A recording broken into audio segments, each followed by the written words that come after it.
Elon Musk's latest move is turning out to be quite controversial, and this is directly related to Tesla stock. It will take me a minute to explain. On X, you can mute or block people. Elon says block is going to be deleted as a feature except for direct messages. The difference really is, at least for me, when you mute someone, you don't see anything from them, but they still see your post and they can still comment on your post, but you will never really see them anymore. Whereas if you block someone, they can't see anything that you do anymore. I personally have not blocked a single person, but I have muted quite a few people. For example, if I see domestic violence videos, I usually block these accounts. I don't want to see these. But Elon got humidity noted here.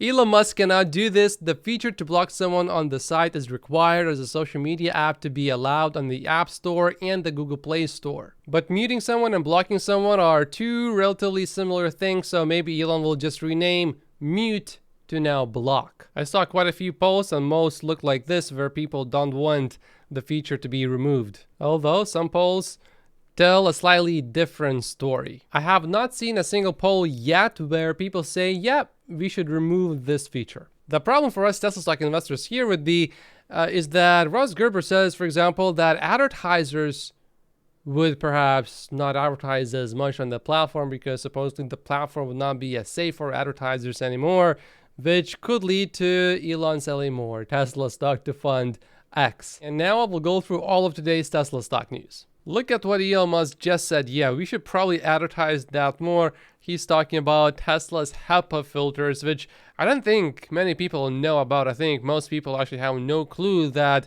if you get a Model Y, for example, you get this filter. So some of you guys will definitely be happy to hear that Elon wants to advertise more. There's certainly some progress being made with Giga Mexico. Here's some of the latest news about that. Tesla has submitted a request to Mexico's Environment and Natural Resources Minister to change the use of forest land in Santa Catarina, where the Gigafactory will be built. And a few more rumors about the refresh Model 3 from Chinese social media sites. There's further indication that the gear stock could be removed, and that would force you to shift gears on the screen. Here's how you shift gears on the Model S right now. You have to swipe, and you have to swipe all the way. If you don't swipe all the way past a certain point, it doesn't shift. And as you can see, the area where you can swipe is relatively small. So especially if you are older, it's very easy to miss. And I miss, by the way. Not often, but I miss. And when I do miss, it's so annoying. Because with an actual gear stock, I never miss. But if they made the car icon and the whole thing maybe 2 to 4 times bigger, that would make it pretty hard to miss then. If they do that, I think it would be quite okay. Or if you don't do that change, then at least give me an option to make that icon bigger if I want to make it bigger. I already really don't like not having physical controls for the windshield wipers, because over here in Vancouver, it rains a lot during fall and winter. So I'm already quite a bit annoyed, although they did change the user interface significantly to a point where, okay, I find it mostly acceptable now, but it's still annoying. I still don't like it. But I also have to say their auto feature detects rain much better now, but sometimes it's still not perfect. It just happens a lot less often where I need to change the setting myself. It still happens, and it's annoying when I need to change it. But it's better. But I don't want no gear shifter on top of that. Is it just me, or you guys feel the same way too? The turn signal lever will also be removed. That's all right. Then the smallest battery supposedly is going to be a little bit bigger, about 10% bigger. Electric is reporting that Tesla Megapack delivery slipped all the way to 2025 despite production ramping. At the end of last year, Tesla was telling new Megapack buyers to expect delivery in Q3 of 2024. And now basically it's still the exact same amount of time that you have to wait. Now, I personally really like this news, although it's not obvious at first why.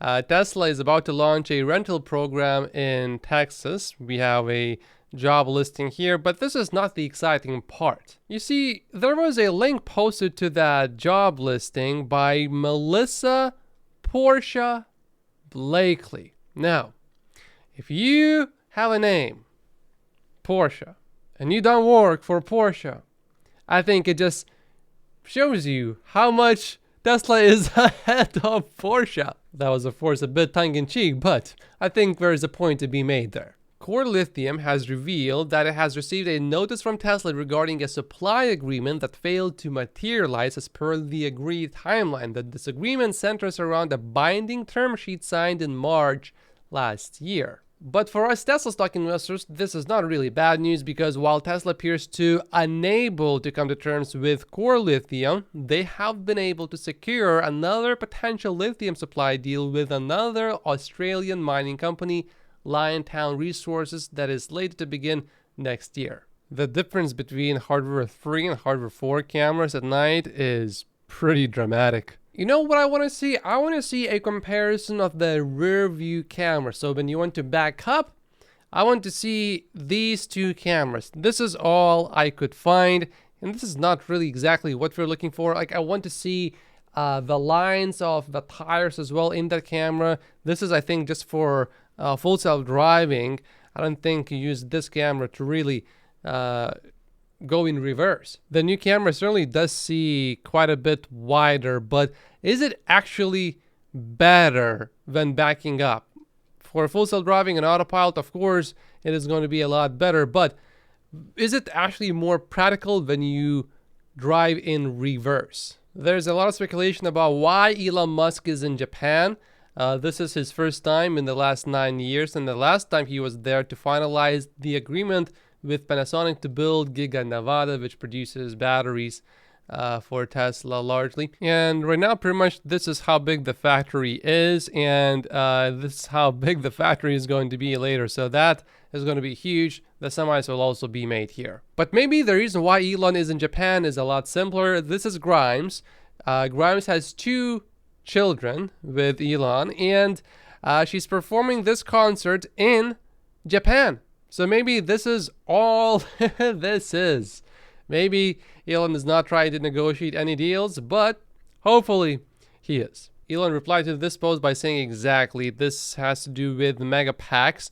The real-time price for electricity in this location here was at about $2,000 per megawatt hour. For reference, he says a normal price is more like $20 to $50.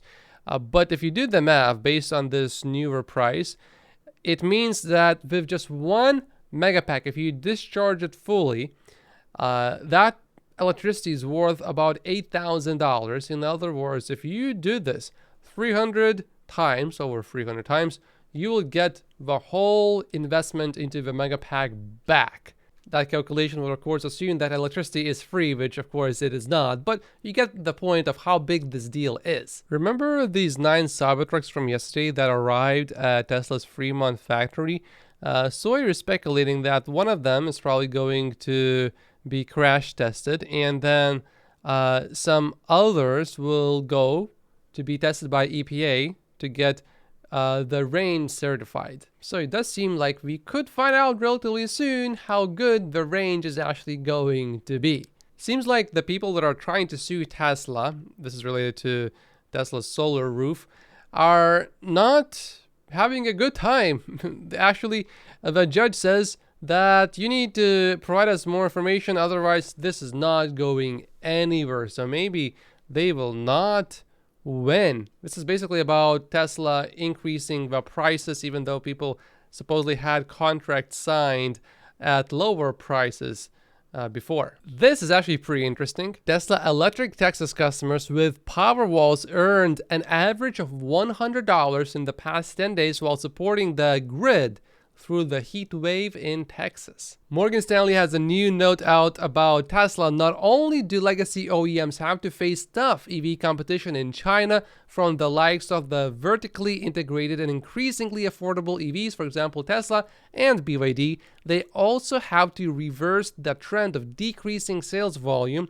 profit, and share in a decelerating domestic market. Decreasing sales volume. Well, if we are talking specifically about EVs, that's a rather short-term approach. In the long term, this will accelerate. This is interesting. X seemingly perhaps moved to weekly payouts or payouts once every roughly 10 days. YouTube, for example, only pays you once a month. If Elon can add more features like that, then X will succeed certainly. This is a small change, but it would be a small change in the right direction.